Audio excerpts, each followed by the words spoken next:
Get the latest news at the click of a button inside your car. The new Bloomberg Business app. Now featuring Apple CarPlay and Android Auto. Listen to all your favorite Bloomberg radio stations and podcasts, including Bloomberg Surveillance, plus the latest news all on your dashboard. It's free and easy to use. Just download the Bloomberg Business app on your smartphone and connect the phone to your car. The Bloomberg Business app, now with Apple CarPlay and Android Auto features. Download it free in the Apple Store or on Google Play. Presented by our sponsor, Interactive Brokers.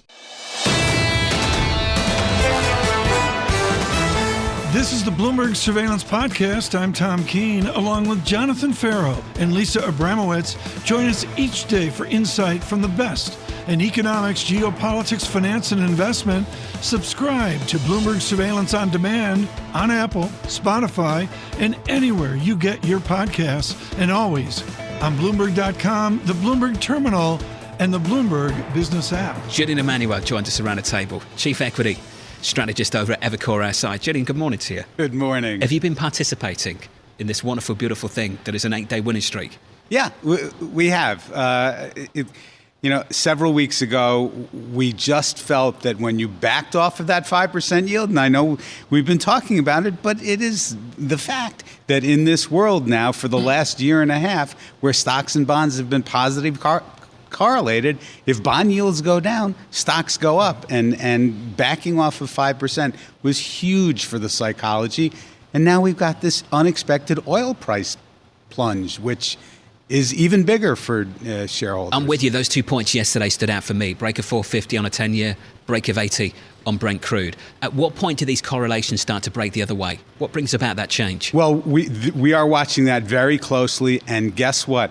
The high-frequency data is really important because that chart you were talking about a few moments ago with the unemployment rate rising from 3.4 to 3.9, in the past, when that starts to happen, it tends to snowball. But where we're going to get the initial read on that is that 830 jobless claims number. Starts edging over 250,000.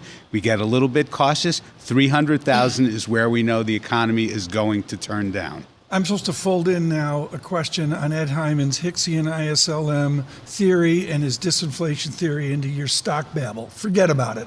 I love the single sentence you have, which pushes against all that malarkey by saying price is paramount right now. When you talk to Ed Hyman, how does he respond to you telling him your economics doesn't matter, price is paramount? I'll tell you how. 5 weeks ago, Ed Hyman started putting out in almost daily the fact that gasoline prices started falling. As the conflict was erupting, you already had the turn in gasoline prices completely, devoid of real sort of sense. How can we have prosperity with Hyman's disinflationary tendency or outright deflation in China? Look, if you look at the last 15 years, you've had episodic times of that from, again, obviously, the financial crisis was one of those times. But ultimately, what it comes back to, again, for equity investors, for bond investors, first of all, the whole idea of getting a real return on money in this world now is actually a positive for financial assets. It's a positive for capital allocation. And long-term, it's a positive for growth. And that's part of the equity investing mindset. Do you need a long-term view right now, or do you just trade the short term? It's really difficult to have a long-term view because of what we're talking about, the inflection in the economy potentially happening. But if you take the super long-term view, is that even if you get the recession that Ed's thinking we're going to get, that it's going to be mild in 2024, what you're left with is a labor market that has rebalanced. What you're left with is, again, a real cost of money, better capital allocation. And frankly, we've talked about this before. You have new technological developments like generative AI that is going to improve the productivity of corporate America over the long term. One of the main frustrations of this year was that pretty much everything everyone said at the beginning of the year has proven to be wrong, including that this would be the year that tech stocks would fade more meaningfully, and you'd start to see a broadening out in the rally. Energy stocks would start to be the true leaders. You just actually moved away from an overweight in energy and are talking more about generative AI. It seems like the theme just keeps on being that the leaders will keep leading and everything else will just have to figure out where they fit in. Well, look, again, the recession will probably, to the extent that it does arrive in the next 12 months or so, rationalize some of this. But ultimately, what it's going to do, and look, part of the consternation on equity investors' minds is the fact that the Russell 2000 is making new lows. Ultimately, you're going to get to a point where there will be an attractive price for the other 493 stocks away from the Magnificent Seven, and you will get to an earnings reset. We think that's part of next year's narrative. This is the difficult question I think people have got to confront at the moment. Do I want to buy the recovery to the recession I've not had yet? Given the damage we've seen in the small caps, you can pick up various places that back up the consumer discretionary story, airlines, for instance, which have come way off the peak back in the summer. Do I want to start picking up the pieces going into what could be a slowdown next year? We think you need to be balanced. It's one of those things where, again, given the lack of visibility into next year, what we always say, we've had a very nice run in recent weeks. And if you go back over the last year, it's been a very nice run off the October lows. You need to be comfortable with the fact that if the market comes in 10 or 15%, which it does in any typical year, as it did several weeks ago, that you're a buyer of the dips. And whatever that asset allocation is to you, that's the kind of discipline you need to employ. Goldman speak to this as well. We've gone through their note this morning a few times. It's worth doing it again. The hard part's over. More disinflation is in store over the next year. On growth, they see limited risk of a recession. And they say this on central bank policy. I think this is a really, really interesting point. An increased willingness of central banks to deliver insurance cuts if growth slows. Earlier this week, Ben Lader on this programme of eToro was saying the Fed put was back. Lisa and I looked at each other and almost spat out our water. The Fed put is back? Insurance cuts if growth slows? Is the old Fed story returning? No. Why are they wrong? No. Look, because there's an assumption that there's a reflex reaction to a minus, GDP quarter. Thankfully, we didn't see it in 2022 when we had that, because if you had interrupted the rate hiking program, you wouldn't have gotten to where you are. And you can argue both sides of this case. But frankly, for us, there is a commitment, given the fact that core PCE is still solidly with a 3 handle, that you just can't go down that road unless it really looks like there's a severe economic downturn. And we still think there's enough savings left over, so that won't be the case. Julian, awesome as always. Julian Emanuel of Evercore. Joining us now to brief off the GOP debate last night, Gregory Valliere, Chief U.S. Policy Strategist at AGF Investments. Greg, I stood on the floor of the GOP convention of 2004, and it was a different Republican Party. George Bush Jr. wanted a more hopeful America. What's going to be that slogan this summer for the Republicans? Well, I think they'll emphasize the economy. They'll state that Biden has not done a good job. Frankly, I would disagree, but I think that they'll make it more about the economy than anything else. The really intriguing issues are abortion, number one, and number two, how much more involved are we going to get in Ukraine and Israel? What about the idea that they're losing elections, not doing as well in certain elections? It can be the mix of that we just saw. It can be from a year ago, November, et cetera. How do they start winning again? Well, I don't think you talk like Ramaswamy. I think he talked himself off the boat last night. I don't see much of a future for him. Probably not much of a future for Tim Scott. So it's dwindling. You've really only got 3 challengers. DeSantis, who was okay last night, but made a strategic error. He didn't mention the governor of Iowa had endorsed him. I can't believe he didn't talk about that. And then you've got Nikki Haley, who'll stick around for a while, maybe Chris Christie, but we'll begin 2024, I think, with just 2 challengers to Trump. And that would be DeSantis and Haley. Do you think either of them have a chance of taking Trump off the ticket? That who would? Either of them. Oh, no, and not at all. I mean, Trump would have to do something really egregious, and he's pretty much filled the role on that for the last couple of years. So, no, I don't see anything, barring a health issue, that will keep Trump from being the nominee. Meanwhile, President Biden is going to meet with the UAW leader today, and there's a real question of what he can do to shore up the image of Bidenomics, of what's happened in the economy, which some people are saying on paper doesn't look so bad, yet in practice has a lot of people feeling like they want something different. Well, it's a good question, Lisa. I'm told that within the White House, Biden is angry. He feels he's done a pretty good job in the economy and gets no credit. So he's going to hit the road and try to make his case. The problem is an awful lot of Americans fear that we're not out of the woods and there's still more inflation threats, food, gasoline. Right. Still to come. Greg, Valliere 101, folks, this is a great course to take in politics. You get it off the back of a matchbook. You can take Valliere 101. Greg, your Valliere 101 is fiscal issues at the day of the election don't matter. Are you telling me the debt and the deficit don't matter the first Tuesday of November? Well, when you look at net interest costs, you look at borrowing costs, this is becoming a major crisis for the bond market. And there's no mood in Congress whatsoever to dramatically cut the deficit. However, I think that once we get through Labor Day of this coming year, this stuff will be irrelevant. I think attitudes harden during the summer. Yep.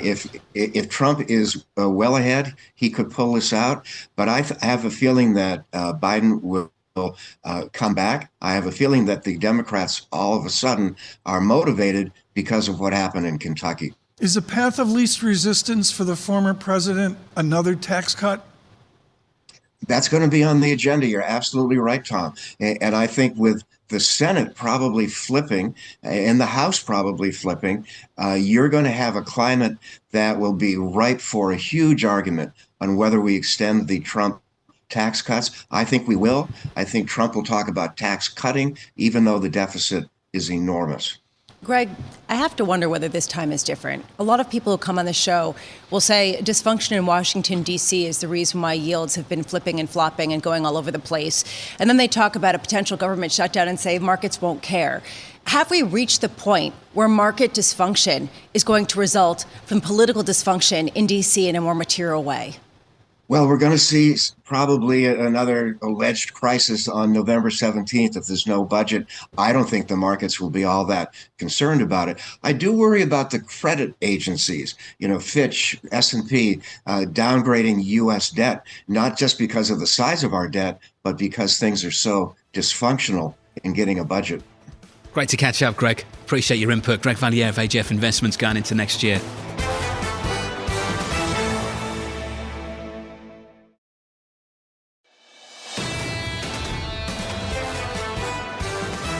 Cameron Dawson, as we had Marenghi and Emanuel as well. Are you a confirmed bull, Cameron? I think that given the setup into year end, we can expect some kind of Santa Claus rally just because of tax loss dynamics into the end of the year. The largest weights in the index are up the most this year, which means that you don't have eager sellers to recognize tax gains. This is very different than last year, where the largest weights in the index were down a lot, people sold them, and you effectively puked into the end of the year. Okay, you what? It's the proverbial puke into the end of the year. Oh, okay, thank you.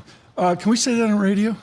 We just did. We just did. Cameron, seriously, our Warner Brothers Discovery yesterday puked, as you call it. Okay, how is that handled by tax loss selling?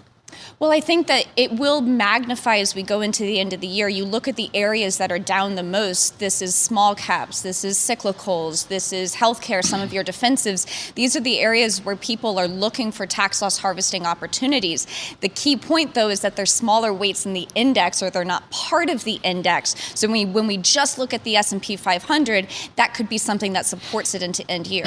So help me here. Am I buying the index, the S&P 500, and am I looking for buying opportunities in small caps, the financial financials, things that have struggled? What am I doing? I think that you have to look for opportunities and things that have struggled as you go into 2024, because we know that pain trades usually are reversal trades in leadership.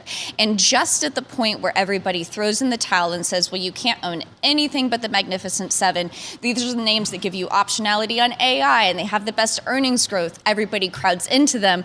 That's typically the moment that's when they start to lag. And so I think we have to have the imagination that other things could do well in 2024 other than just the narrow leadership that we've had this year. Torsten Slock of Apollo is writing questions for us this morning. This is the question he's asking in his most recent note.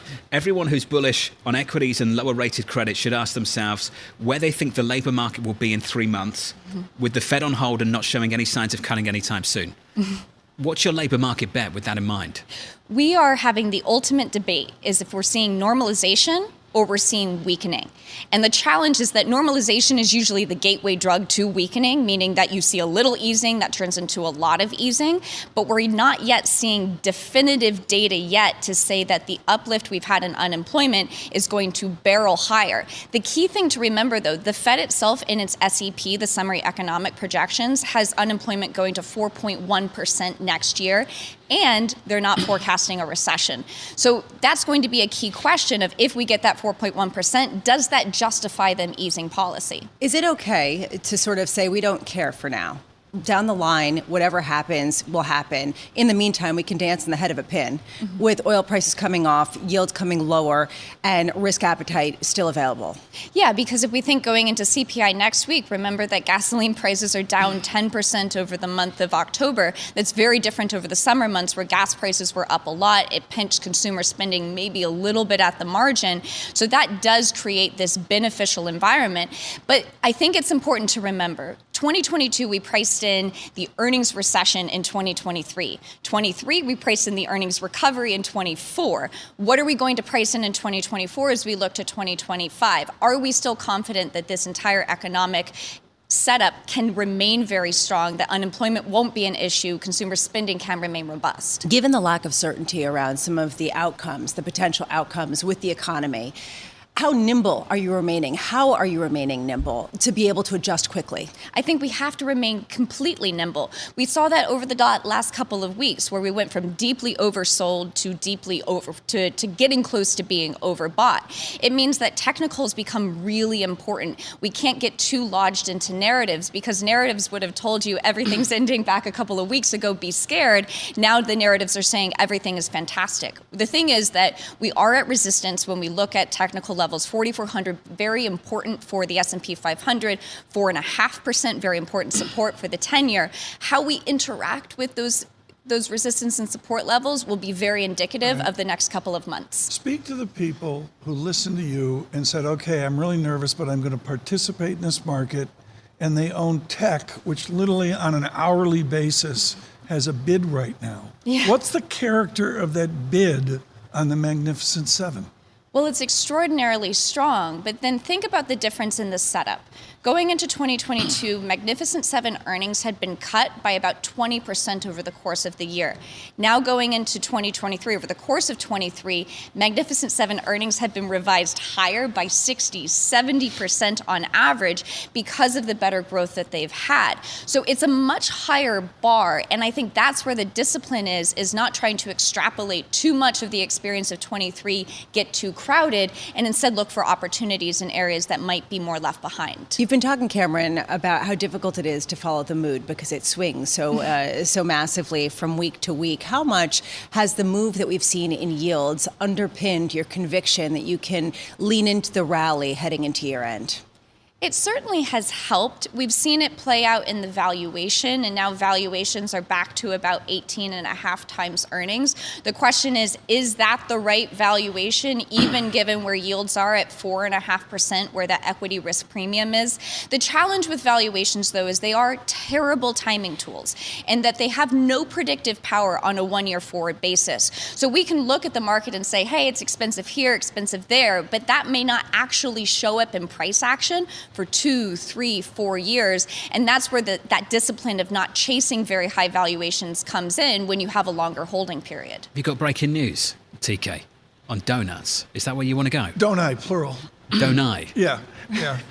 What's the Long news? ago and far away, the way a prime broker attracted a hedge fund Was donuts. we can get you shares of Krispy Kreme to short.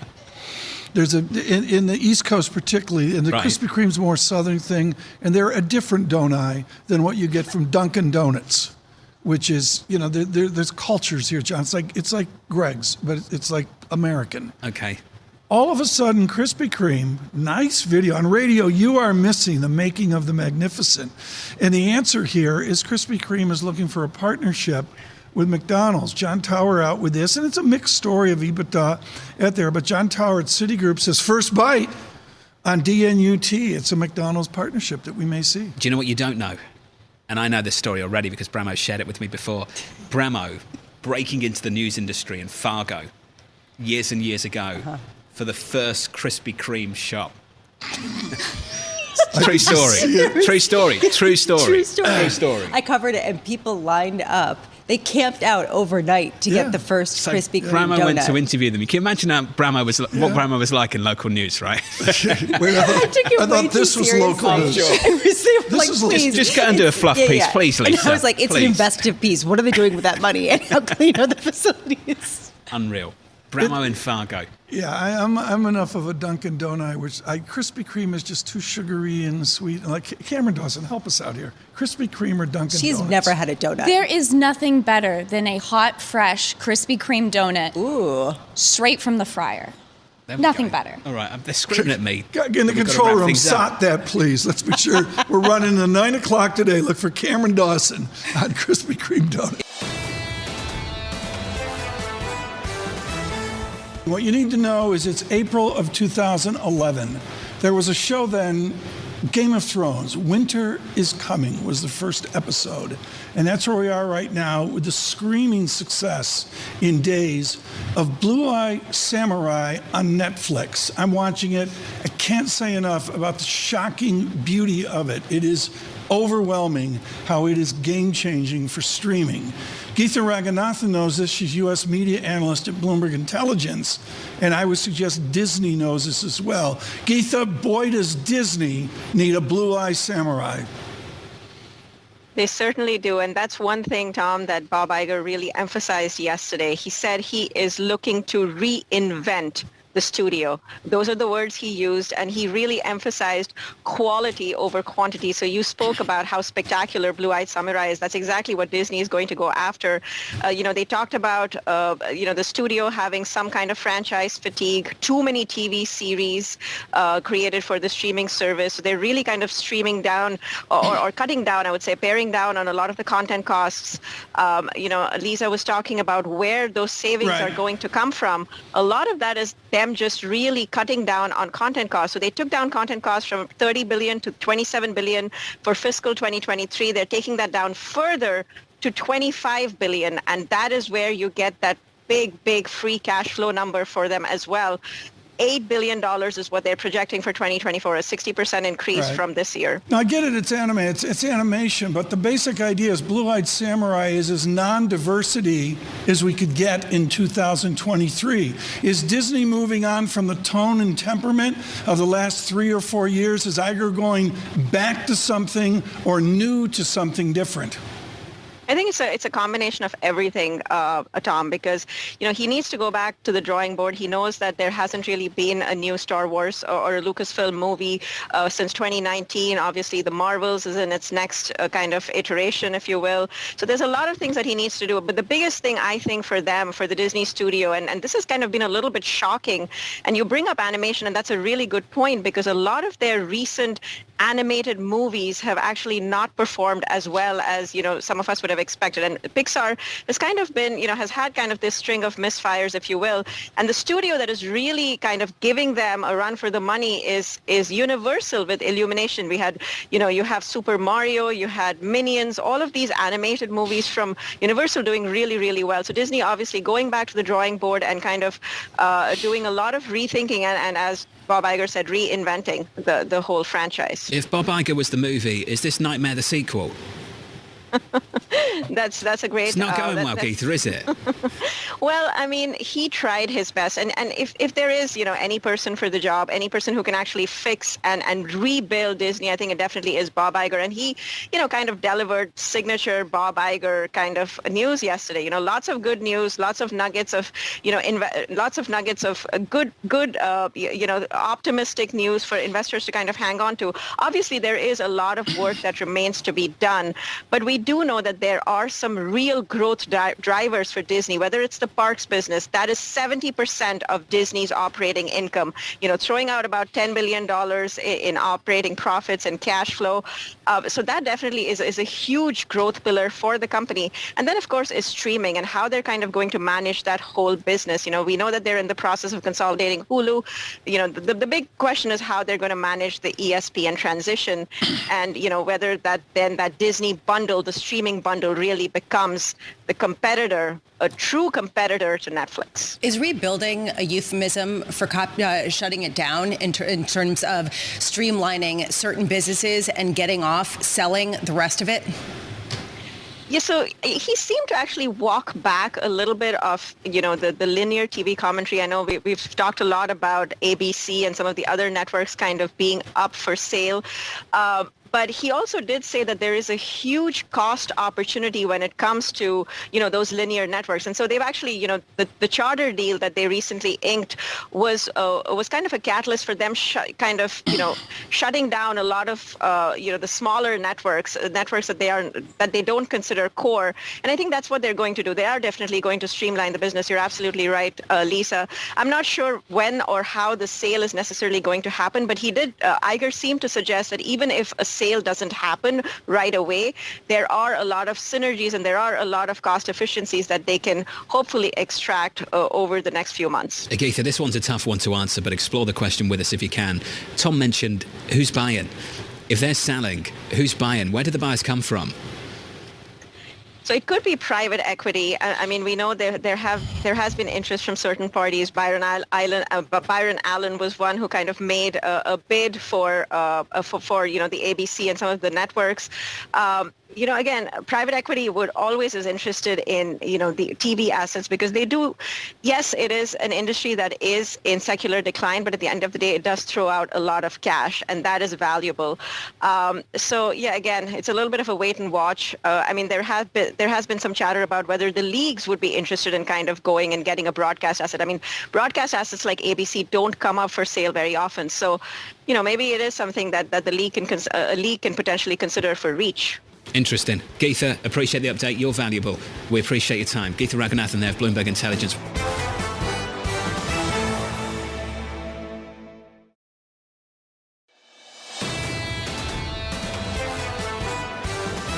Ellen Wald joining us now, senior fellow at the Atlantic Council and author of Saudi Inc. Ellen, to that point, Saudi's energy minister came out and said it has nothing to do with demand. This is just price manipulation. Demand is still very strong. What did you make of that? Well, I think that he always has a bone to pick with as he calls them, the speculators. So I'm not surprised to see him talking about how, this is all a financial thing and it's all due to speculators and it's not a, supply demand issue. But I think, obviously there's always, speculation in the market. And we did see a whole lot of fund managers dumping oil futures this past week. So I'm sure he's focused on that. But the fact remains that the market is reacting to what it thinks is lower demand from China. And whether or not that's actually true, I think remains to be seen. It's always difficult to gauge what exactly is going on in China. What the market's reacting to was news that refining margins are soft and, Chinese refineries aren't making as much. And so, they're interpreting that as weak demand. Now, how does that translate into whether China reduces its imports? And there was some indication that they are going to be reducing oil imports. In fact, one of the interesting things that we've seen is that Iranian oil exports in September and October have been lower than they were in August. They hit a big high in August, but now we're seeing declines.